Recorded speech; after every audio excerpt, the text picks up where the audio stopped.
SIC didirikan pada 27 Januari 2021. SIC memiliki nilai integritas, kesatuan dalam keberagaman, serta kerjasama dan tanggung jawab sosial.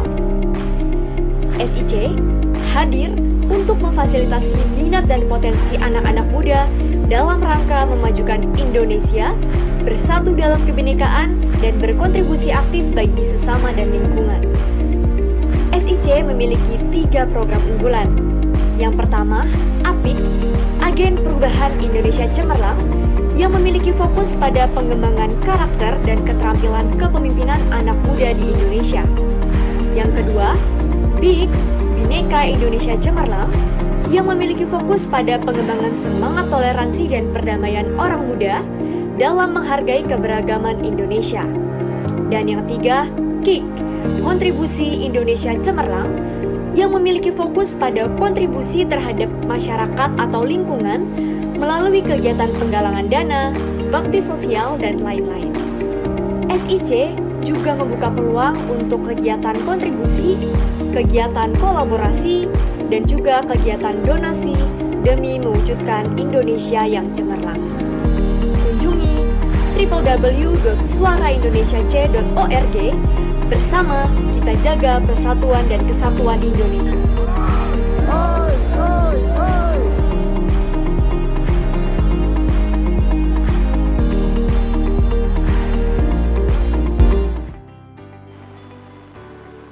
Nah, demikian tadi ya, kita sudah melihat sepintas profil SIC. Tapi kayaknya nggak mantep ya kalau baru melihat 1,5 detik tadi ya. 1,5 menit lah ya, 1,5 menit. Kita pengen tahu lebih banyak sebenarnya apa sih itu SIC. Yuk kita berbincang-bincang yuk dengan Ketua Yayasan SIC dan juga yang selama ini menjadi koordinator penanaman mangrove. Saya akan panggilkan Ketua Yayasan SIC, Mas Kurnia Setiawan. Silakan Mas Kurnia. Ya. Kemudian ada tokoh perempuan yang sangat energik yang selama ini beliau menjadi koordinator bagi penanaman mangrove dari SIC. Kita panggil Mbak Wit Areta. Ya, mari Mas Kurnia dan Mbak Wit Areta kita bincang-bincang ya. Jadi kita pengen tahu lebih banyak tentang SIC dan penanaman mangrove. Nah, saya mulai dari Mas Kurnia dulu kali ya. Ini tamu kita malam ini ganteng dan cantik nih ya. Mas Kurnia nih ya. Sebenarnya tadi kan kita udah tahu tuh SIC didirikannya kapan. Tapi sebenarnya ngapain sih mau bikin SIC ini atau Suara Indonesia Cemerlang ini? Itu kita dirikan itu untuk apa? Silakan. Ya, terima kasih Mbak Nining. Nining Inovasi ya. Ya, jadi kami ya, saya bersama teman-teman tampaknya terpanggil. Artinya orang-orang yang mempunyai kesamaan cara pandang bahwa kita ingin melihat Indonesia yang lebih baik. Nah, yang lebih baik itu seperti apa? Indonesia yang inklusif, Indonesia yang damai, dan juga sejahtera. Nah, untuk perubahan itu selalu dimulai biasanya dan dimotori oleh orang-orang muda. Karena itu berkaitan dengan program-program SIC, kita menyasar orang-orang muda. Dan kemudian diturunkan menjadi 3 program utama. Menurut saya itu dulu ya sebagai penjelasan awal. Oke, baik. Jadi memang untuk Indonesia yang lebih baik ya. Ya, oke. Nah, berarti kan ini salah satunya itu kan kegiatannya menanam mangrove nih. Dan ini panglimanya mangrove ini udah kelihatan dari sini, udah kelihatan banget kalau pecinta bumi. Jadi Mbak Wit Areta ini bahkan di rumah beliau pun itu sudah semuanya cinta bumi. Dari bikin kompos juga ya Mbak Wit ya. Oke Mbak Wit, nah selaku koordinator penanaman mangrove, bisa diceritakan nggak sih ngapain mangrove ya? Saya juga kayaknya baru tahu mangrove itu setelah diajak sama Mbak Wit nih. Bagaimana ceritanya nih? Kenapa milih mangrove?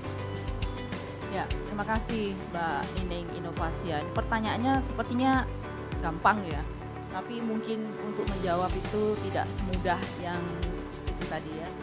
Jadi kenapa mangrove? Mungkin banyak di antara kita itu tidak tahu tuh sebetulnya tanaman mangrove itu seperti apa dan apa fungsinya. Nah, mangrove itu sendiri banyak yang menyatakan bahwa mangrove itu paru-paru dunia. Dan kita kadang tidak menyadari dan bahkan tidak tahu ya, Indonesia ini ternyata mempunyai hutan mangrove yang termasuk terluas di dunia. Tapi ternyata tantangannya juga ada. Kerusakannya juga tinggi di Indonesia. Dan ini menjadi satu lahan prioritas untuk bagaimana sebetulnya adaptasi, mitigasi perubahan iklim itu diperlukan. Karena tantangannya kalau kita tidak melakukan itu, 2050 mangrove itu akan hilang. Dan kita harus bersyukur karena pembina kita yaitu Bapak Marhendra merupakan satu tokoh pemrakarsa. Beliau punya praktik baik menanam mangrove di tahun 2019, tidak hanya ditanam tapi dirawat. Kemudian kita tahu hasilnya, oh ternyata bagus pertumbuhannya. Oh, jadi sudah proven ya? Sudah. Sudah Jadi terbukti kita ya? tertantang juga pada waktu kita bicara mangrove itu adalah kita bicara future dan Oke. yayasan juga bicara tentang generasi muda. Jadi ini kita membicarakan tentang keberlangsungan kehidupan tidak hanya bumi ini tapi juga kehidupan kita bersama. Jadi ini keberlangsungan kehidupan yang manusianya, terlebih dari anak mudanya dan semesta lingkungannya yang dipelihara oleh SIC ini. Makin menarik kayaknya ya.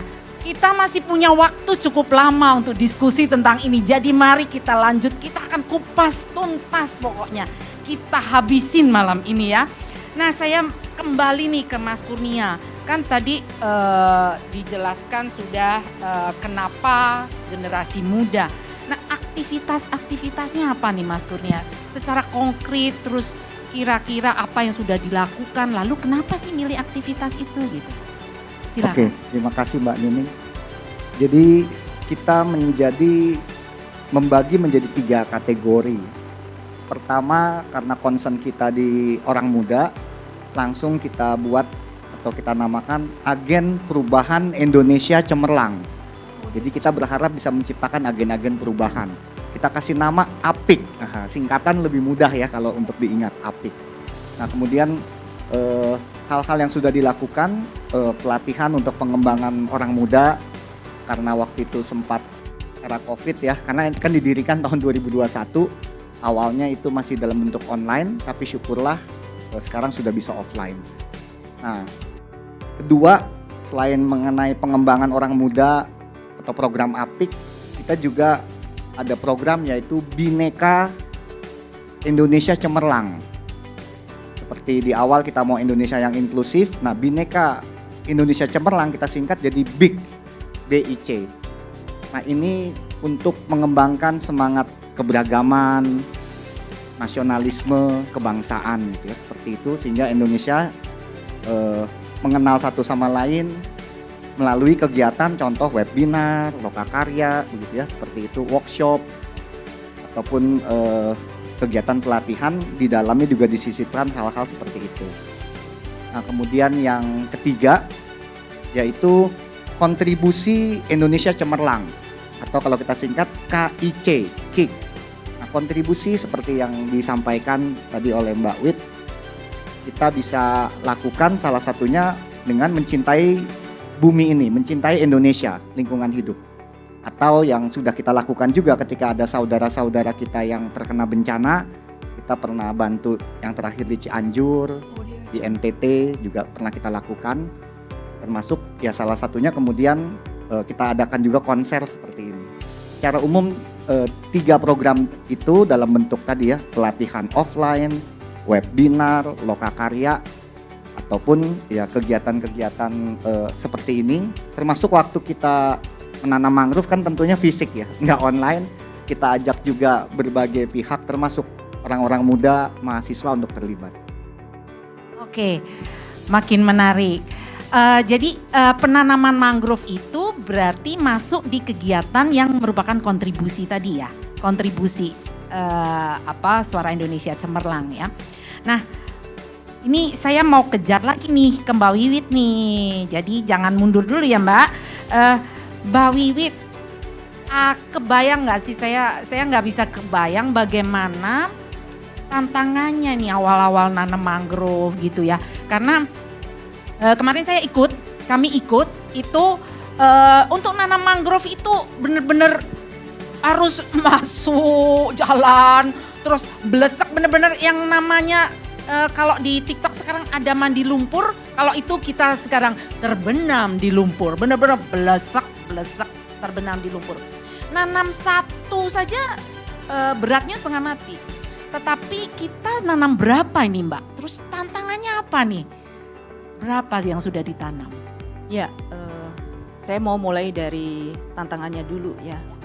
Tantangannya adalah bagaimana kita tidak hanya bekerja sendiri, melakukan upaya cinta bumi itu sendirian, tapi bagaimana kita bisa melibatkan banyak pihak, utama masyarakat setempat.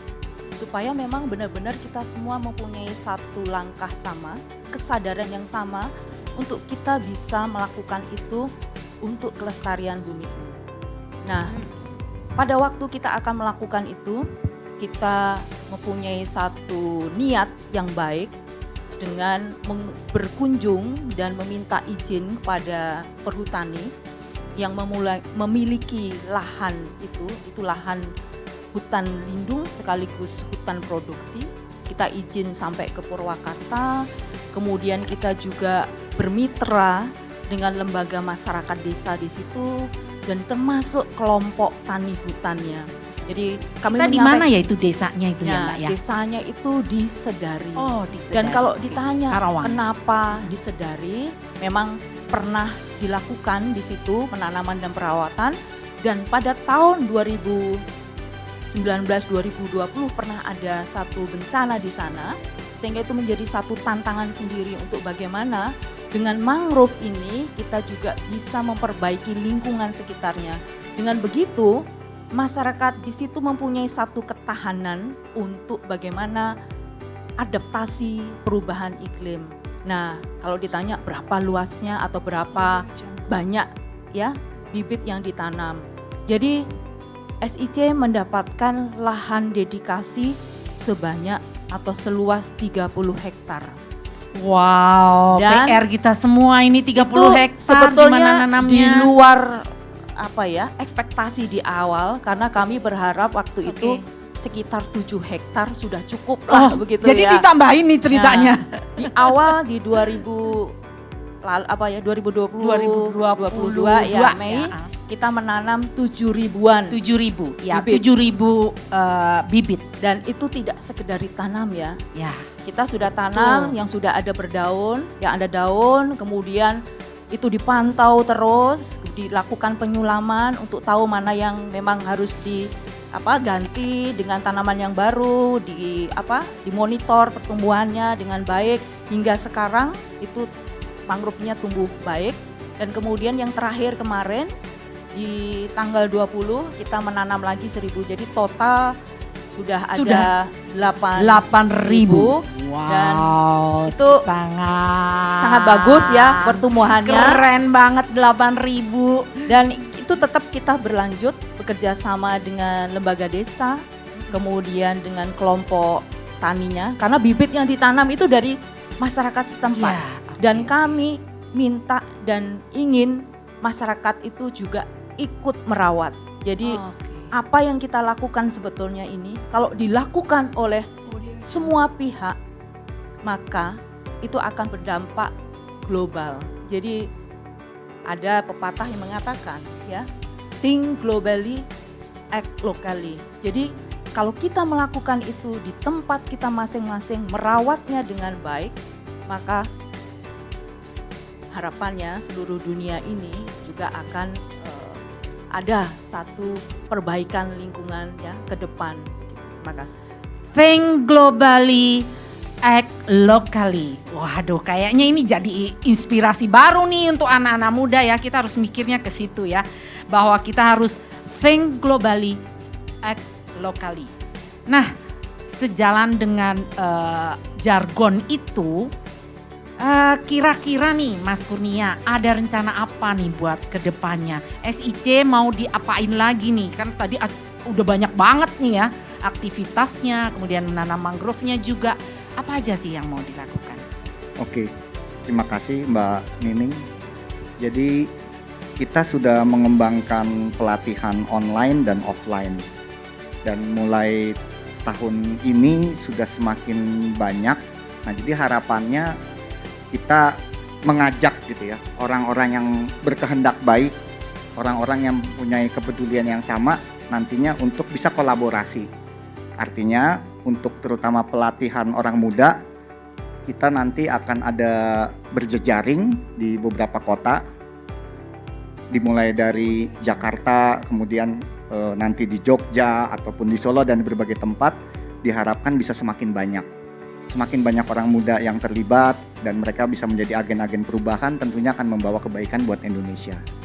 Nah, kemudian untuk Bhinneka Indonesia Cemerlang gitu ya, dengan acara webinar ya, tentunya kalau sekarang kita harapkan kita juga bisa seminar ya, offline. Betul. Dan kemudian mengapa kegiatan-kegiatan SIC dapat berlangsung ya dengan baik menurut kami, meskipun online ataupun offline, karena 2021 kita berdiri itu ada 12 kegiatan, kemudian 2022 ada 16 kegiatan. Jadi untuk sebuah lembaga menurut kami cukup banyak. Nah, itu karena peran serta dan kita berkolaborasi tadi ya, berkolaborasi dengan berbagai organisasi atau berbagai pihak. Salah satunya kita ada kegiatan Ular Tangga Pancasila, itu juga berkolaborasi dengan kampus, dengan perusahaan ataupun dengan penggiat-penggiat atau organisasi lain.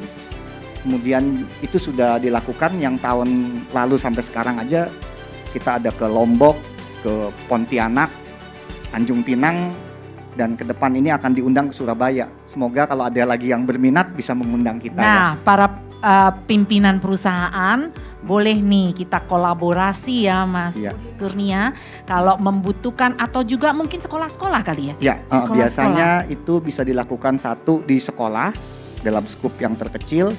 Kemudian yang lebih jauh contoh di Banyumas, FKUB Banyumas, Forum Kerukunan Umat Beragama Banyumas melakukan itu kemudian untuk lintas sekolah ketika peringatan Sumpah Pemuda, dan yang lebih luar biasa itu menjadi program di daerah mereka untuk guru-guru agama dan KWN. Jadi untuk menanggulangi, mengantisipasi isu radikalisme, intoleransi melalui Pancasila, bisa bermain bersama anak-anak. Di sini para gurunya yang dilatih. Oh, enggak, sebenarnya seperti apa sih bentuk pelatihannya kok bisa mengurangi isu itu gitu? Oke. Salah satu benteng gitu ya, dan yang sudah kita miliki adalah Pancasila. Joseph Broz Tito bertanya pada Soekarno kan, bagaimana warisan kamu atau apa yang kamu lakukan dengan Indonesia, karena Indonesia sangat beragam gitu ya. Pada saat itu Soekarno menjawabkan, karena kita punya Pancasila. Nah, Pancasila ketika sejalan dengan zamannya ada pasang surut. Nah, salah satu isu adalah pemahamannya berkurang, salah satunya metode pembelajarannya dianggap kurang efektif. Waktu itu kita kerjasama dengan BPIP, ada beberapa hasil kajian gitu. Nah, melalui permainan Ular Tangga Pancasila, anak-anak diajak bermain. Nah, dengan bermain kan senang. Dan jadi itu bentuknya juga kayak ular tangga gitu ya Mas? Seperti yang di video tadi ya. Tadi ada. Kita buat ular tangga itu ukurannya 7 meter kali 6 meter, langsung bisa 30 atau 50 orang. Nah, program ini sendiri tentu bukan inisiasi kita semata, karena ini kolaborasi ya. Karena ini dari kampus, waktu itu dari Universitas Tarumanegara, kita kerjasama. Kita punya teman-teman di berbagai kota. sehingga bisa mengundang ataupun kemudian melibatkan teman-teman yang lain. Juga ada program lain yaitu Menjadi Indonesia ataupun Festival Agen Perubahan Indonesia, Festival API. Ini juga kita kolaborasi.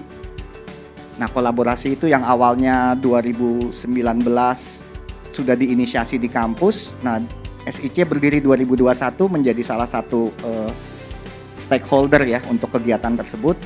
Syukurlah di tahun 2022 itu sudah ada 15 lembaga yang terlibat melalui lomba, kemudian pameran, dan kemudian ada webinar. Nah, jadi tadi ya dari program pelatihan orang muda, program kebinekaan, dan yang terakhir kontribusi, ya kita harapkan untuk mencintai bumi lingkungan hidup ini bisa terus berlanjut ya. Dan apalagi didukung nih ternyata tahun ini surprise ya buat kita. Iya, surprise sekali ini. Kita akan, nanti saya akan bacakan betapa pendukungnya banyak sekali. Kita akan senang sekali, terima kasih sekali. Bahkan Iwan Fals ikut terjun. Iya, Bang Iwan ikut nanam ya, iya. Ikut benar-benar masuk ke lumpur.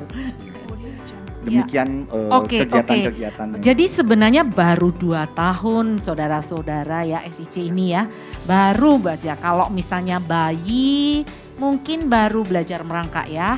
Tetapi sudah begitu banyak yang kita lakukan dan tentunya kami ingin mendapatkan dukungan lagi dari teman-teman semua, dari perusahaan-perusahaan juga. Nah, kembali lagi ke Mbak Wiwit nih ya. Mbak Wiwit ini kan kalau tadi challenge-nya sudah ada. Kemudian betapa kita ditantang untuk menanam 30 hektar ya. 30 hektar dan sekarang baru 8.000. Ya 8.000, berarti masih butuh berapa banyak itu Mbak Wit ya. Mau berapa tahun lagi dan kira-kira mau apa? Mau apa yang kita lakukan selanjutnya? Harapannya apa nih? Pertama, saya ingin menyambung dari apa yang disampaikan Pak Kurni tadi ya, bahwa dalam proses kegiatan kita ini ada banyak dukungan ya. Tadi Pak Kurniawan sudah menyebut ya, bagaimana ada beberapa perusahaan swasta mendukung dalam proses kita melakukan kegiatan penanaman dan juga perawatan. Dan ini sebetulnya kami, kalau tadi Bu Nining menyatakan kita ini berbagi peran ya, satu bisa melakukan banyak peran. Kami juga masing-masing mempunyai peran memberikan kontribusi untuk perawatan mangrove itu sendiri. Jadi banyak pihak di situ dilibatkan dan dalam proses penanaman tadi juga disebutkan ada keterlibatan dari mahasiswa, mahasiswi. Dan ini memang menjadi satu harapan ke depan bahwa generasi muda ini sendiri tidak hanya mempunyai satu kesadaran, kepedulian, tapi juga mempunyai satu praktik nyata untuk bagaimana ikut terlibat merawat bumi ini. Salah satunya dengan terlibat dalam proses penanaman mangrove. Nah, apa yang akan dilakukan? Tentu 30 hektar itu tidak bisa kita tanami si bibit mangrove itu hanya dalam 1, 2, 3 tahun saja. Tapi memang kita akan lakukan secara bertahap. Yang lebih penting adalah memang menanam dan merawat sehingga memang mangrove itu nantinya bisa benar-benar menjadi bagian dari kehidupan biota yang ada di situ. Ada kepiting, ada udang yang nantinya bisa menjadi sumber penghidupan juga bagi tidak hanya biota yang ada di situ, habitat biota, tapi akan menjadi sumber ekonomi juga bagi masyarakat di sekitarnya. Jadi apa yang akan dilakukan ke depan? Tentu pertama kita harus tetap ya merawat mangrove itu supaya tumbuh berkelanjutan dan bagaimana kita bisa menjangkau masyarakat yang lebih luas ya, tidak hanya dari perusahaan swasta, kemudian lembaga pendidikan, namun juga yang lain untuk turut serta ya, bergandeng tangan melakukan upaya pelestarian dan merawat bumi ini, salah satunya dengan mangrove ini bisa terus berlanjut. Itu satu mimpi besar, tapi kita sudah melakukan langkah yang baik dengan menanam mangrove itu dan juga merawatnya. Jadi semoga nanti ke depan kita akan bisa menambah lagi bibit yang akan ditanam dan semoga banyak juga perusahaan-perusahaan ini Yang bisa berminat diajak ya, untuk berkontribusi untuk ikut menanam di Sedari ya di sana. Karena bicara tentang kontribusi, saya akan ingatkan bagi teman-teman yang ingin terlibat. Jadi sekecil apapun, berapa rupiah pun, dari hati yang paling dalam, saya akan ingatkan bahwa sudah tersedia QRIS di layar kaca Anda ini. Dengan atau misalnya mau transfer boleh ke Bank Sentral Asia dari Yayasan Suara Indonesia Cemerlang dengan nomor rekening 7530809000.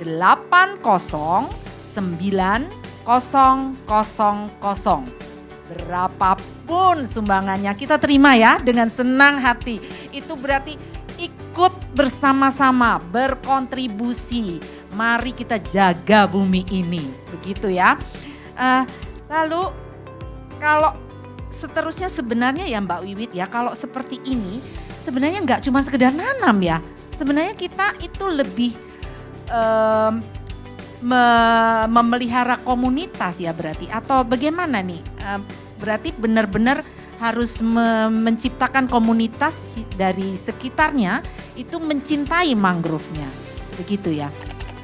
Ya, jadi kita berusaha tidak hanya sekedar datang kemudian menanam, tapi juga kita membangun satu kesadaran ya bahwa apa yang akan terjadi di masyarakat setempat itu juga akan berpengaruh bagi masyarakat yang lain, sehingga kami memang berharap mereka ikut merawat. Nah, oleh karena itu dalam upaya perawatan itu kita melibatkan kelompok tani hutan di situ, bagian dari lembaga masyarakat yang ada di sekitarnya. Jadi kelompok tani dilibatkan, kemudian Lembaga masyarakatnya.